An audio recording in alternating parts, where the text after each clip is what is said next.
This hour of the Costa Report is brought to you by Dole Food Company, the world's leading producer and distributor of fresh fruits and vegetables. Welcome to the Costa Report. I'm Rebecca Costa, and thank you for joining me for another 2 hours of Straight Talk Radio. I want to welcome members of our armed forces who are tuning in over the internet and new listeners who are discovering us on new affiliates across the country.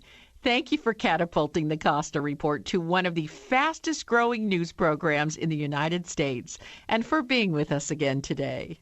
In just a moment, one of the women who I personally admire in journalism and who you know from 60 Minutes and the CBS News, Miss Lesley Stahl will be joining us to talk about some of the news stories she's recently covered, from China's plans to corner rare earth elements to the real cost of Obamacare. Stahl's need to know has taken her to the bottom of these stories and many others. She's had a career that spanned decades of investigative journalism and has experienced an awful lot of changes in how the news is reported. But before Ms. Stahl joins us, as is my custom each week, let me tell you a little about her background. Lesley Renee Stahl was born in Lynn, Massachusetts, and is a graduate of Wheaton College. If our research is correct, Stahl also studied zoology at Columbia University for a period of time en route to becoming a doctor. But following a short stint at a Boston television station, Stahl was scooped up by CBS in 1972, where she rose to prominence for her Watergate coverage and where she became the CBS White House correspondent during the Carter, Reagan, and Bush administrations. Stahl also served as moderator of the popular program Face the Nation and hosted 24-Hour Investigates. And in 1991, she earned the coveted position as co-editor of 60 Minutes. I'd be remiss if I did not add that Ms. Stahl is the recipient of several Emmys, the Edward R. Murrow Award, the DuPont Columbia University Journalism Award, and, well, more accolades than we have time to name in the short time we have today. And in between all of her journalism and community work, Ms. Stahl has also found time to author best-selling book Reporting Live. And I understand she has another book which is getting ready to hit the bookstores, and we'll see if we can get her to tell us a little about that. It's my pleasure to welcome to the Costa Report a journalist who has been named a living legend by the Library of Congress, Miss Lesley Stahl. Thank you for joining us today, Miss Stahl. Thank you, Rebecca. Call me Lesley, please. We'll be friends. Well, I have to tell you, every time someone calls me Miss Costa, I look over my shoulder for my mom. Exactly. Well, before we get going today, let me congratulate you on winning the 2015 Paul White Lifetime Achievement Award. I'm positive when you first started in CBS, you probably weren't thinking about the impact you'd have in electronic journalism. Well, you're right. As a matter of fact, when I started, which was right after affirmative action passed, I was so excited about just being in the door that I really wasn't thinking much past that. You know, it was thrilling for me and I think the other women who were hired in the early 70s to be something more than the researcher, which was the woman's job for so long before that, at least in journalism. Yeah, and you attribute your start in journalism to the affirmative action. Oh, no question. I mean, that program got you in the door. Tell us a little bit about that. Well, I had heard, I was working at a local station, which you referred to in Boston, and I heard from an old friend that the three networks were scouring the country for women reporters and minority reporters. So I quickly called all three. And my first choice was CBS in Washington, and they hired me, and wow, I was really, just to walk in the door. The CBS bureau in Washington, where I worked for many years, had the front row offices were like the windows at Saks Fifth Avenue. They were just open. There were no doors. So you could just stare at all these famous people, in my mind, my heroes, you know. There was Roger Mudd and Marvin Taub and Dan Rather, and they were just sitting right there. I was dazzled. Were you starstruck then? Yeah, I was totally. Well, and what's funny is I bet you see that in other people's eyes when they meet you now. No, I don't think so. But Oh, anyway. I'm sure you do. I'm sure you do. Well, there's no question that technology has changed everything, how people receive their news and also who they receive it from. And yet programs like 60 Minutes, which rely on good old-fashioned, and I'm going to add expensive, investigative reporting, and also on the long form of reporting, they seem to continue. And I thought maybe I could ask you about this need for in-depth coverage at a time when most news is breaking on Twitter these days. Well, I do think that our ratings, which have been consistently in the top 10 and often in the top 5, show that there is an appetite for reporting done the old way, just what you said, and in-depth, and good storytelling. Which is the only way you really get good storytelling is if you have almost 15 minutes to do it. So I think that there are millions and millions of viewers out there that are hungry for this. And I also think that they bring their children to watch 60 Minutes so that we have a big age range. The children don't get recorded in the Nielsen ratings, but I can tell you they're watching because children recognize me. So there you go. Well, there you go. There's the true test of it.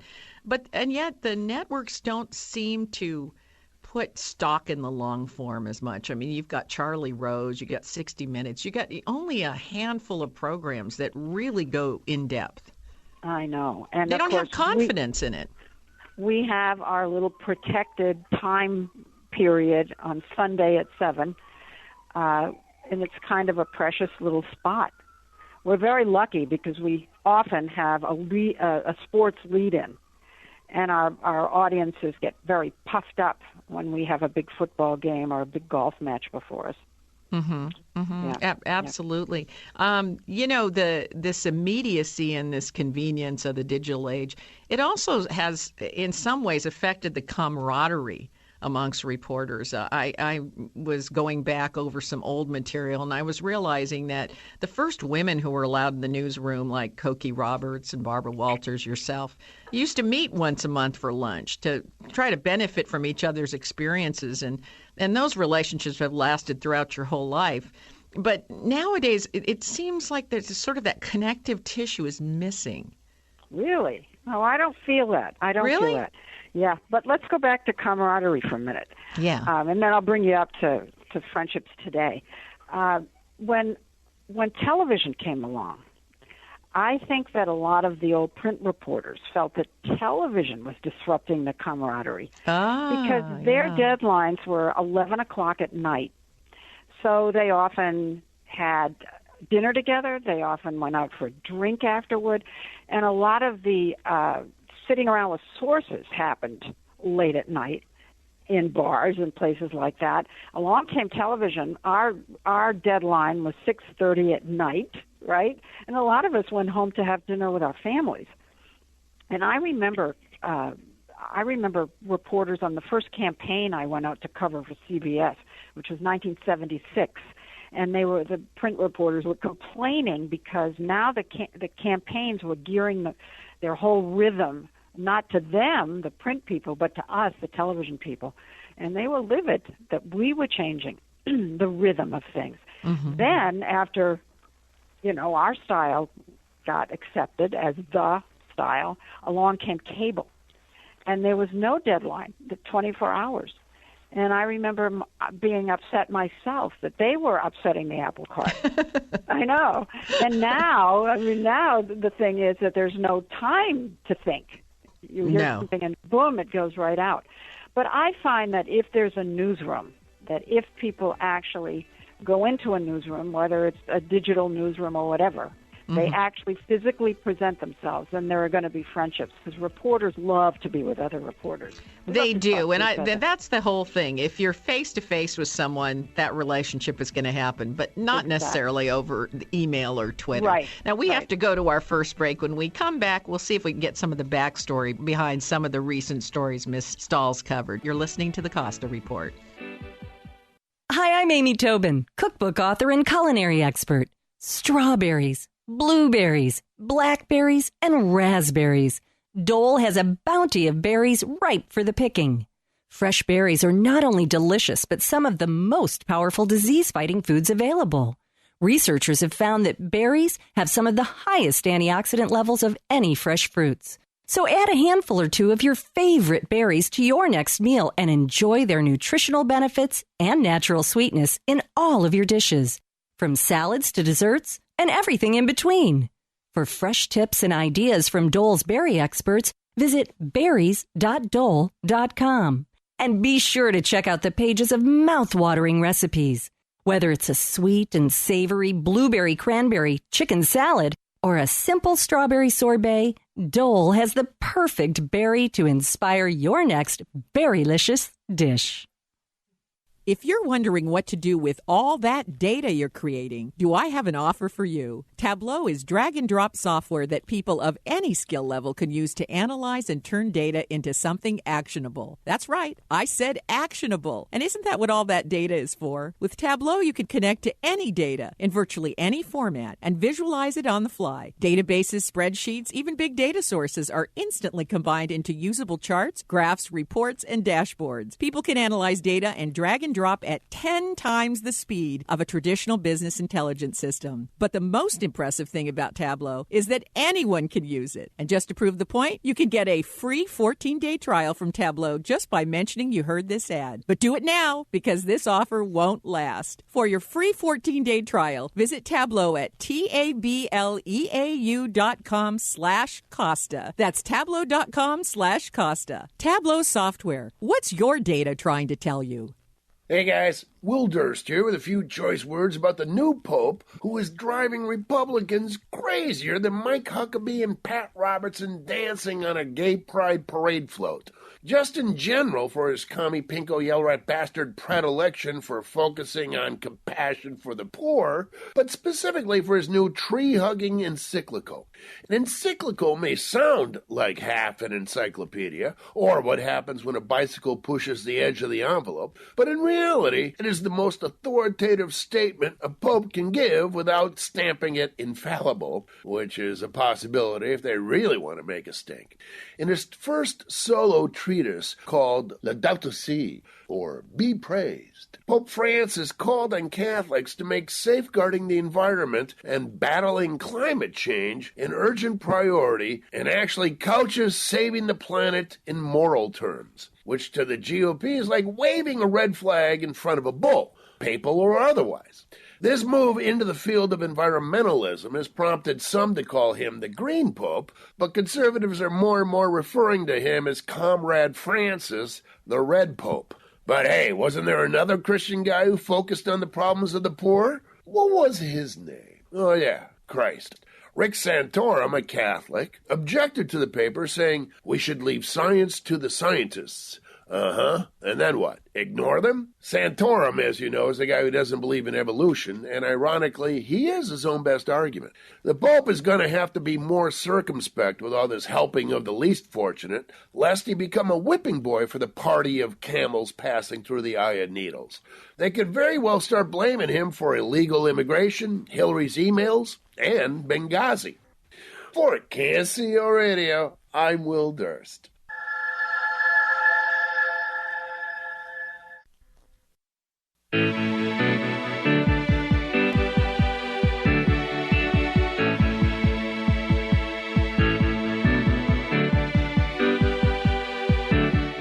Welcome back to the Costa Report. I'm Rebecca Costa, and my guest today is award-winning television journalist Miss Lesley Stahl.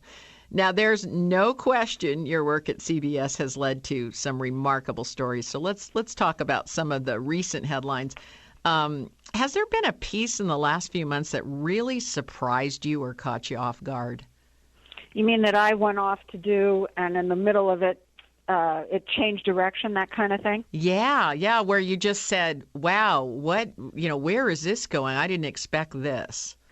I've had many of those. I don't know if I've had one recently.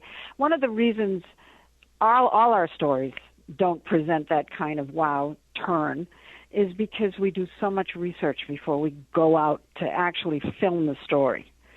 So it is, I don't want to say it's not unusual because I have had those experiences, but not often. So what was one that just really floored you? You guys did all the research and you were pretty sure you knew what the story was about, and then you said, no, this is going in a different direction.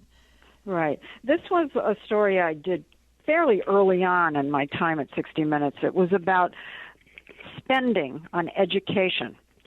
And the Kansas City school systems were under a court order to come up to a par with the much richer suburban schools. Mm-hmm. And the state had to pour millions and millions, tens of millions dollars into the inner city schools. And they did. They had state-of-the-art everything. They had computers all over the place. They were able to get rid of burned-out teachers. They did everything you would think, small classes. And the test scores went down. And we were stunned. Wow. Stunned. We were shocked. We were sure we were going to have a piece that said money makes a difference. We were positive. And in the end, we basically had to say, no, there were other factors that were even more important. Well, that is shocking. It was shocking. I would almost not want to do that story. Well, you do that. No, I mean, not at all. It became fascinating. Yeah. And one of the problems was parent participation. And we then went off to do another story, a second story, a couple of years later, on public schools on military bases, where the general says to the parents, you must participate. It's part of your military duty. You must put time in at your kid's school. And those kids all graduate, and 90% go to college, and there's a lot of parent participation. So that was the difference. It was the parent involvement. Yes. There was the empirical data. Now, how about your report on something as obscure as China's plans to corner rare earth elements? I know. Can you believe it? I'm going, what is Lesley Stahl doing? You're going, I'm going to learn all about rare earth elements. First of all, for people who are not geologists, maybe you could start with, what's a rare earth element? Well, it's kind of a magnetic element. These elements weren't discovered until, the 1950s, I think, or 40s. So they've been in the earth. They're plentiful. They're not rare, but they're very difficult to extract. But today, rare earths are the heart of our technology. They're what enable computers to be small. They're what enable us to be able to walk around with a computer in our hand. They're what allowed us to have our cars be digital. So they're essential to modern life. And over the years, China has been able to corner the market on these things, and not just the mining, but also the manufacture. So, but I remember when a producer came and proposed a story to me, and I said, the periodic table, I have to do a story where we're going to look at the periodic table. I thought that was nifty, totally nifty. And it was really interesting, and it turned out to be quite political, geopolitical. Yeah, well, as I understand it, the U.S. government and businesses got concerned after the Chinese cut the Japanese off. Is that right? Exactly. Yes. The Chinese used it as a geopolitical weapon. But, not much has changed. We haven't seen any policy change. So they still corner the market. So when you get deep into a story, like let's take the rare earth elements and the fact that there's no modern life without them, they're very difficult to extract. The government in China has publicly come out and said, we're going to corner the market on this as a policy decision, actually. When you get deep into a story like this, do you go home at night and shake your head and go, why aren't we doing something about this? Yes, I do. I'm easily outraged. Yes, I do. So I just have to imagine that covering so many stories from Guantanamo to rare earth elements, you must. Is there think I'm feeling... in a constant state of rage, right? Well, or agitation. I mean, you've got to be sitting there saying, "Hey, is anyone paying attention? Has anybody got their eye on the ball here?" I know. It's very frustrating, I must say. People think that one piece on 60 Minutes and the world will change. What happens, you probably have seen this yourself over the years, that it can't just be one story. What has to happen is your story produces other stories, encourages other reporters at other outlets to do a second story, and then a third story. We say that if the story doesn't have legs, then it's not going to make a difference. And if other reporters don't follow up, very often, it's a big thud. You know? I wonder about the afterlife of the story. You know, where does it go from once you've made the public aware? Where does it go? Well, you see this big burst of activity on social media. Hey, you should see this, and catch this this report. And then it just dies off. Yeah, a lot of the time. It's very frustrating. It's very frustrating. And then some other times you have Congress stepping in and really starting to have hearings and making changes. And you never know. You think, oh, this is going to be one of those, and it isn't, and the ones, the other way around. Well, I'll tell you, not long ago, I interviewed Michio Kaku, and I have to tell you, as much as I over-prepare, I was just kicking myself I didn't pay more attention in my physics classes in college. I really was. I mean, sometimes it's a real stretch to be able to stay at the same level as who you're interviewing. Have you ever had a time when you just, partway in said, I'm way in over my head here. I don't even know what they're talking about. Well, we do so much research here and reading to get ready for major interviews. No, it doesn't.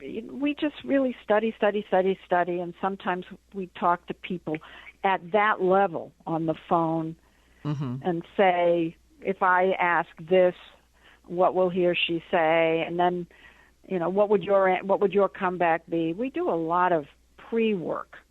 So no, I'm trying to think.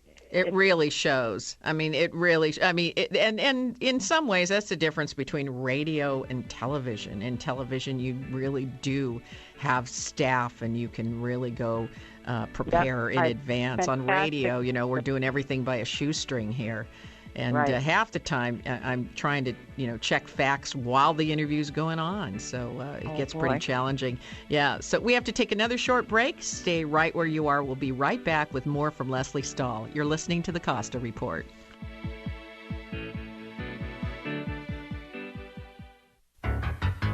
Have you checked out the Costa Report blog yet? Well, what are you waiting for? There's no quicker way to find out what newsmakers are saying than the Costa Report blog at RebeccaCosta.com. It's where the former CEO of Apple and PepsiCo, John Scully, predicts where the next tech breakthroughs are going to come from. And also where Trent Lott explains why a GOP reversal of the Senate nuclear option will signal real change in our nation's capital. And the Costa Report blog is where you'll discover why Alan Dershowitz is worried that ISIS is adopting Hamas-like tactics. You'll find all this and more at the Costa Report blog. A new blog is posted every week, and they're short, pithy, and tell the unvarnished truth. Just go to RebeccaCosta.com to get the latest blog. That's RebeccaCosta.com. And while you're there, be sure to register for updates and breaking news. The Costa Report blog, bringing you the news the big networks don't and won't. Do you know what kind of impression you make online? When you do a Google search for your name or business, do you like what you see? Do your search results make you look good? Or do they give you an ugly online black eye? Negative content, embarrassing pictures, videos, divorce, bankruptcy, or bad tweets can have a serious impact on your life, career, and business. Fortunately, Reputation.com can help. Take down this number, 1-800-432-9197. That's 1-800-432-9197. When you call, you'll get a free expert reputation assessment. This free assessment, using patented technology, will show you how easy it is to make the truth about you more visible than the negative online content you don't want others to see. Don't let bad search results ruin your life and good name. Get your free reputation assessment today. Call 1-800-432-9197. That's 1-800-432-9197. Don't delay. Call 1-800-432-9197 now. Is your internet connection slow? Do you experience outages or dread calling customer support? How about your latency? Etheric Networks can help you. Etheric Networks is the Bay Area's locally owned alternative to DSL satellite and cable. Etheric provides fast, reliable, symmetric internet via our wholly owned network of towers covering the Bay Area from Salinas to Santa Cruz to Sausalito. We install a 2-foot dish on your building and point it to one of our towers to connect you directly to the major data centers of Silicon Valley. Etheric directly connects to Tier 1 companies like Google, Facebook, and Amazon to ensure high-quality service from your building to the world. KSCO Residential Special. Residential service up to 10 megabits per second, symmetric, that's up and down, for $85 a month and $199 installation, with guaranteed minimum speeds and uptime, unlike our competitors. Etheric Networks. Call 650-399-4200. That's 650-399-4200. Etheric.net. That's ETHERIC.net. Hey, where do you get healthy? You know, the Mighty 90, the health pack, Polyburst energy drink is getting confusing. Remember, the original, vitamingoddess.com. Go on there, look at it, choose it, and before you know it, bam, the goods are in your hand. vitamingoddess.com or vitamingod.com. So get your Mighty 90, the health pack, and Polyburst energy drink. vitamingoddess.com. vitamingoddess.com. vitamingoddess.com. 479-1080. You're listening to Flight 1080 KSCO Santa Cruz. Kelly Souza, Dave Michaels, Ben Picard's floating around the studio somewhere. What is this? A studio? What is this thing called? A fuselage? Yeah. What did we say? It's a fuselage, right? It's hot as hell in the damn plane, man. What's wrong with the air conditioner? Somebody crack a window open. That's Dave Michaels, the Sully Sullenberger of radio. Catch Dave, Kelly, and Ben on Flight 1080, afternoons 4 to 7 on KSCO AM 1080.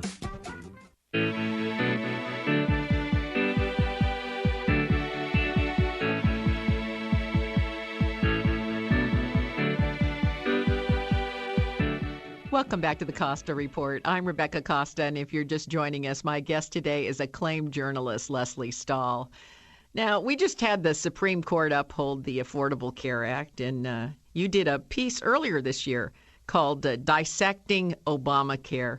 10 million people who didn't have health coverage now have it, but in your report, Steve Brill goes through the mathematics, and he says there's just no way to pay for it unless hospital and drug costs are allowed to go unchecked as they are now. What was your takeaway from that story?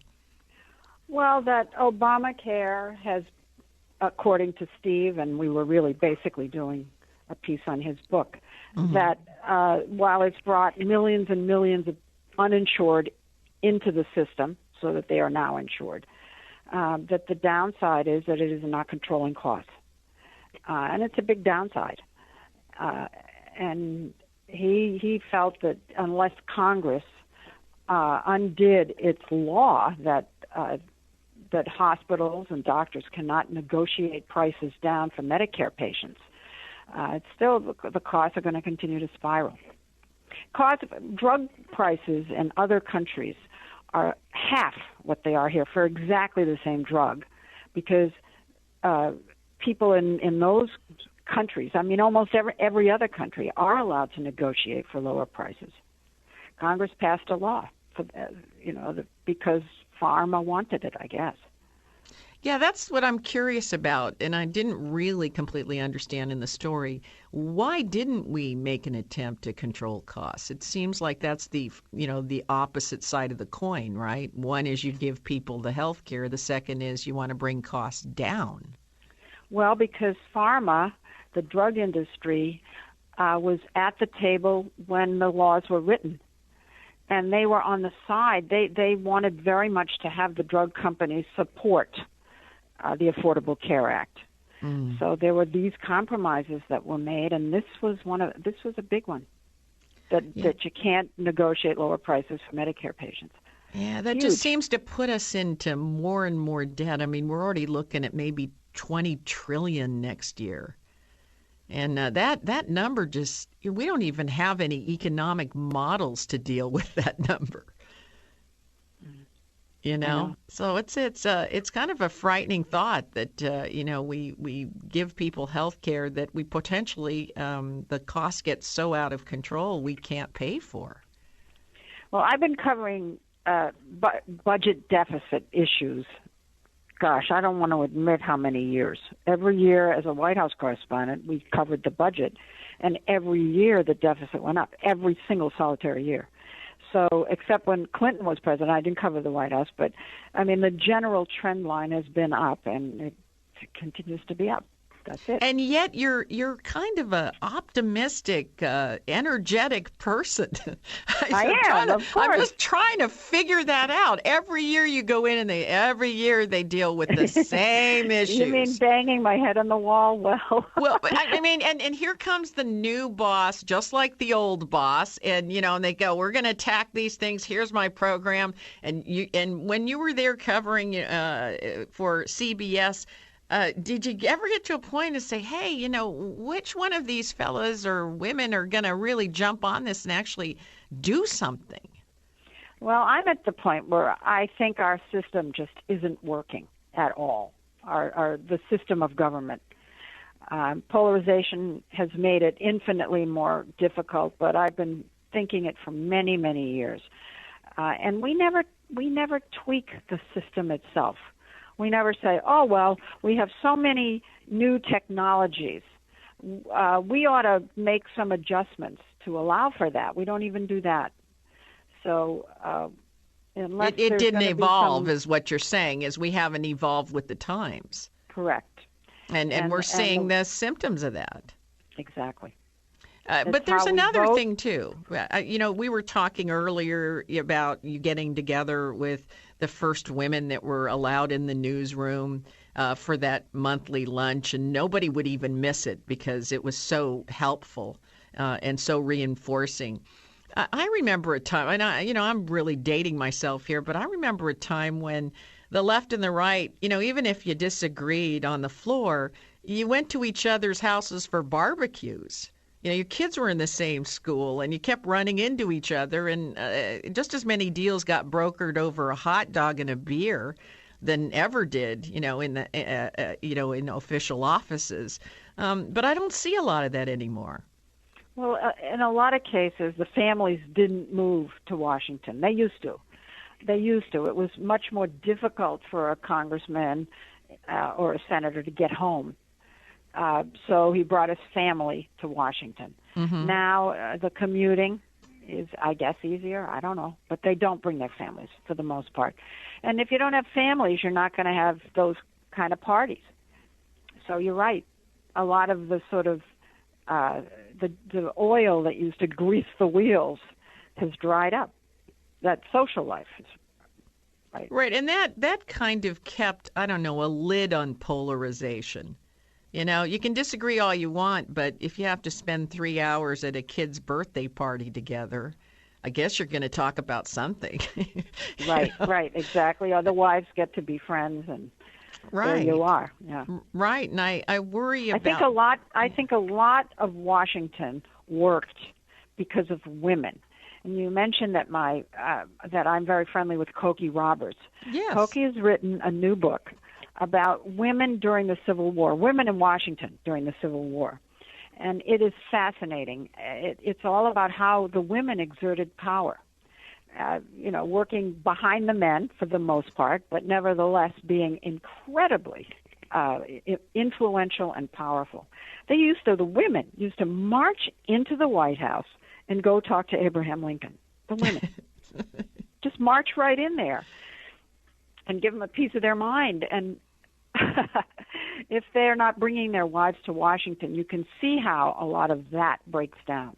It does break down, and and a lot of that was done through social events too. In those days, women would have dinner parties, right, and would make sure that all the guests were seated next to someone that maybe they didn't know or that was a friend, that kind of thing. There was just a lot of care on the social side. I don't know. I mean, do you think that we should require people to move to Washington so that doesn't break down? They can do such a thing, but you were talking about evolving the system. That would end up in the Supreme Court. Goodness. Everything's going to end up there. Right, exactly. I honestly think that if we don't evolve, because you break a great point. If we don't evolve the system to come up to modern times, I think everything gets, bounced up to the Supreme Court, and the Supreme Court is now having to decide on things that are systemic issues. Right. Exactly. I mean, the system has totally ground almost to a halt. I'm surprised that the Supreme Court could make a decision like this and make it work the way our general system has been going. Yeah, and so over the years of reporting, you clearly have seen the polarization grown worse. Oh, total, yes. I've Really? watched it. Well, yes. what do you think's fuel? In addition to people not living in Washington, part of it is any other part reason? of it is technology, because the technology of the web is such a different kind of system than network broadcasting television. When I was growing up and when I began in my career, broadcast network television brought the country together. We were all watching the same shows, the same news. We were speaking the same language and even laughing at the same shows at the same time. And when you started to get the Internet as the center of communication, which it is now, that is a niche kind of medium, and it has broken us up. It's totally broken us up. People only log on to what they already know and like and appreciate. They don't want to hear the opposing views anymore. That's a good point, and I certainly concur that goes on in talk radio. All they want to do is listen to whoever they agree with, and it's become a real problem. We're going to take our last break, but stay right where you are. We'll be right back with Lesley Stahl. You're listening to the Costa Report.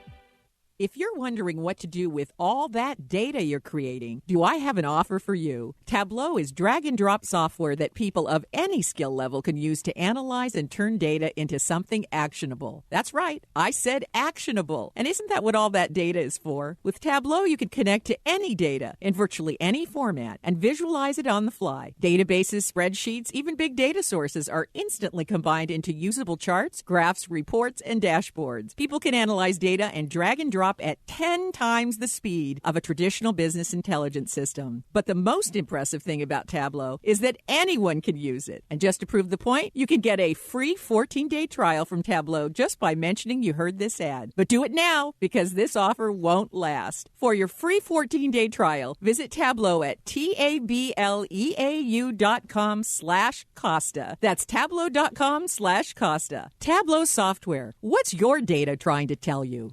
I'm here today with Scott Caraccioli. Scott, as Caraccioli's become much more popular throughout the world, have you scaled up production?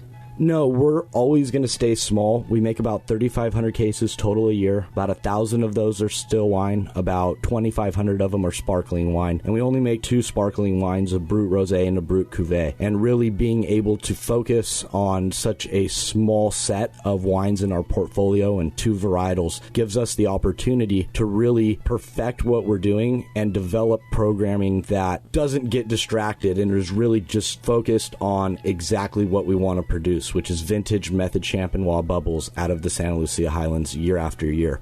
Let our knowledgeable staff introduce you to Caraccioli sparkling and still wines at our tasting room on Dolores Street in charming Carmel by the Sea. To learn more, visit us online at CARACCIOLI cellars.com or give us a call at 831-622-7722. Are things getting a little messy around the office? At Coast Paper and Supply, we'll meet all your janitorial needs. Mops, dusters, disinfectants? We got 'em. Can't get rid of that smell in the break room? Try our deodorizer. Carpet stains? We have a cure for that too. While you're at it, pick up the essentials. Garbage cans and liners, sponges and brooms. Is your company going green? Coast Paper and Supply is offering earth-friendly cleaning and food service alternatives. Our ever-evolving stock includes compostable bowls, plates, cups, and cutlery. Not to mention eco-friendly cleaners and biodegradable trash can liners, all at the lowest possible price. So come visit Coast Paper and Supply at 151 Josephine Street or look us up at coastpapersupplyinc.com. You can also call us at 831-423-3350. That's 831-423-3350. 423-3350. This is Steph. This is Rob. Join us for Out in Santa Cruz Saturdays at 7 p.m. as we bring you the hottest LGBT topics and guests of the week. It's fun, it's fabulous, and we don't shy away from controversy. Visit OutinSantaCruz.com for past shows and more. And follow us on Facebook and Twitter. Remember, join us on Out in Santa Cruz at 7 p.m. Saturdays on KSCO AM 1080. I'm Steph. I'm Rob. And you've been queered. Join me for It's a Question of Balance with Ruth Copland on Saturday evenings 8 till 10. In the first hour, we ask questions that matter, focusing on the deeper issues underlying current events, politics, and our daily lives. Call in and join the conversation. In the second hour, we balance the intellectual with the creative by featuring in-depth interviews with local, national, and international guests from the arts. Tune in Saturday evenings 8 to 10 and discover It's a Question of Balance.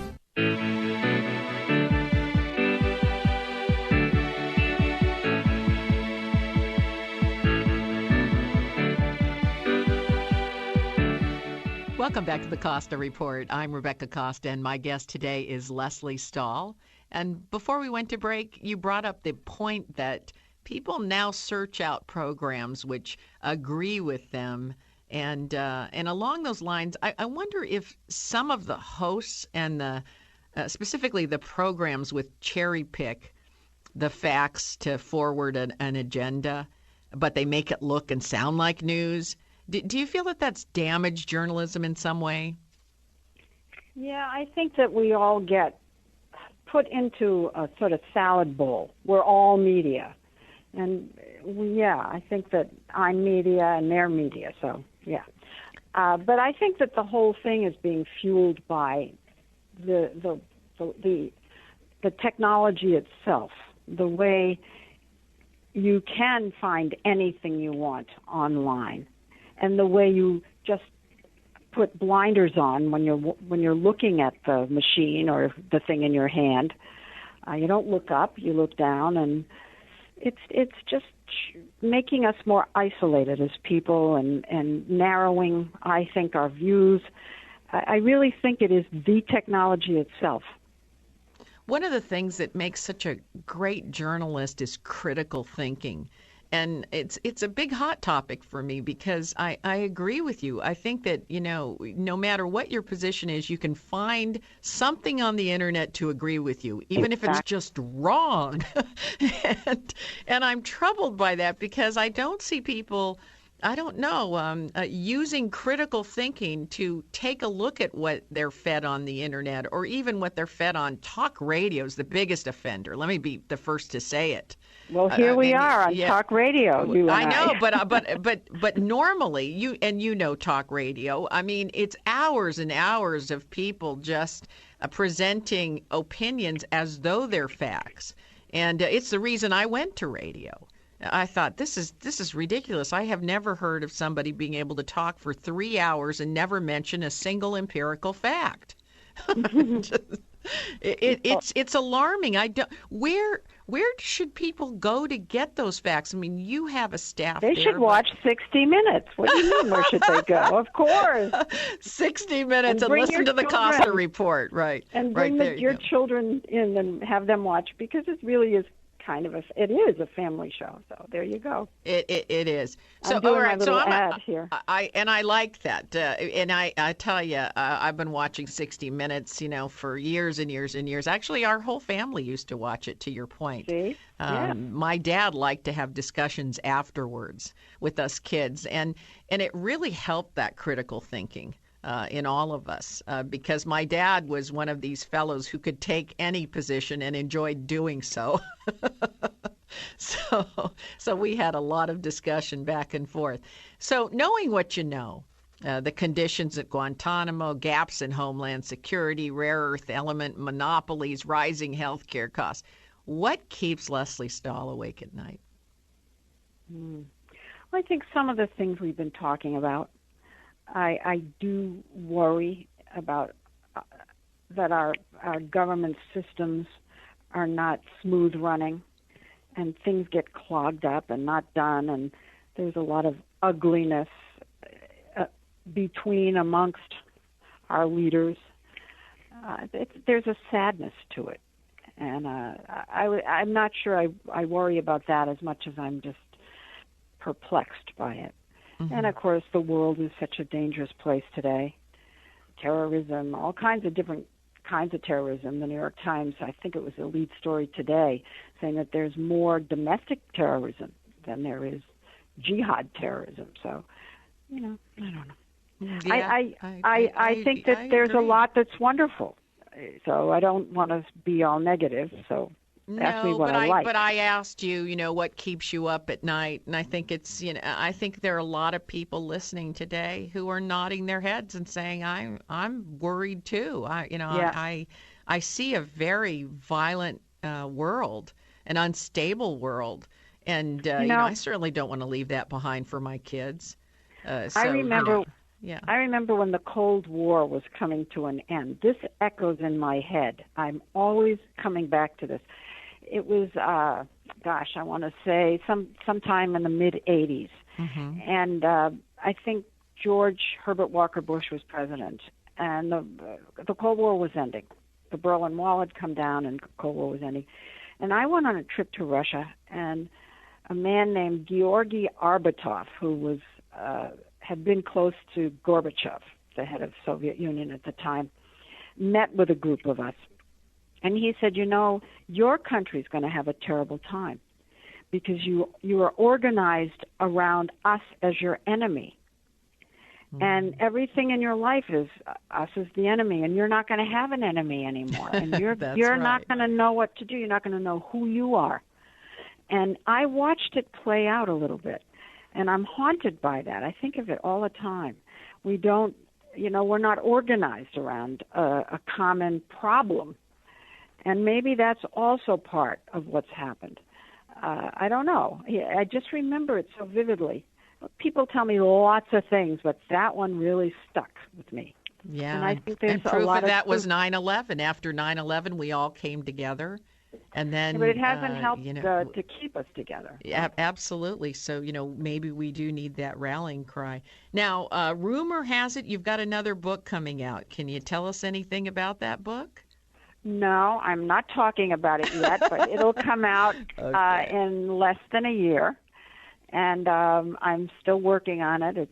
It's still very much a work in progress, and but I'm enjoying it. I've written 2 books now, and I've enjoyed it a lot. There's 2 types. There's 2 types of writers: those that actually like it, and then there's me, tortured. Absolutely find it a torturous process. Well, you know what I like? I like it in my work as well. I like the editing, so I like to just get it all down and then go back to the very beginning. And tweak it and play with it and fix it. And I'm at that stage. So good. I'm enjoying that a lot. Good. Well, we're looking forward to reading your second book, and I hope you'll come back and talk about it. Oh, I'd love to. Unfortunately, that is all the time that we've got left. But before we say goodbye, I want to congratulate you again on your Paul White Lifetime Achievement Award. Oh, and thank you for taking time to be with us. My great pleasure. It was fun.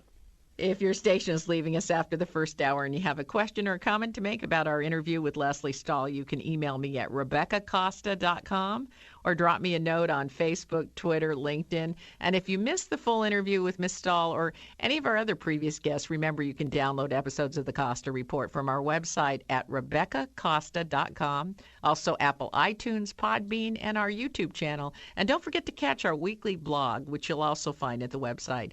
Each week we offer a quick roll-up of what our guests had to say. So if you ever miss an episode, which I hope you won't, you can still stay in the know by grabbing the blog and watching the videos that we update on the site. This week we're featuring an amazing video of what is about to become the world's first commercially available flying car. That's right, I said flying car. Move over Tesla and General Motors. Aeromobile is about to revolutionize ground and air transportation by combining the two. And if you want to see the flying car in action, just go to RebeccaCosta.com. It's right there on our homepage, along with other interesting news, that the mainstream media isn't covering. And speaking of going back to a time when journalism was treated like a public service, if you haven't already done so, please take a moment to order your copy of The Watchman's Rattle. It's a book that I promise will rattle your world. The book is featured on our website at RebeccaCosta.com. That's myname.com. If you're looking for a great summer read, well, folks, this is the book. No other book offers a simple, elegant explanation for the consternation that we see around the world today, or what we can do about it. And the book offers insights that you're not going to find anywhere else. So get your copy of The Watchman's Rattle. Do it now. Go to RebeccaCosta.com to order it. And don't forget to ask for a custom dedication and also an autograph. Now, my guest next week is one of the most senior members of the House, Miss Marcy Kaptur, who'll be here to get to the bottom of something you've been hearing a lot about lately, the Trans-Pacific Partnership and controversial efforts to use the Trade Promotion Authority to prevent Congress from amending any trade deals. Don't miss one of the trade deal's earliest opponents, Congresswoman Marcy Kaptur, next week on the only news program that puts policy ahead of politics. Now stay tuned for a second hour of Straight Talk Radio. You're listening to the Costa Report.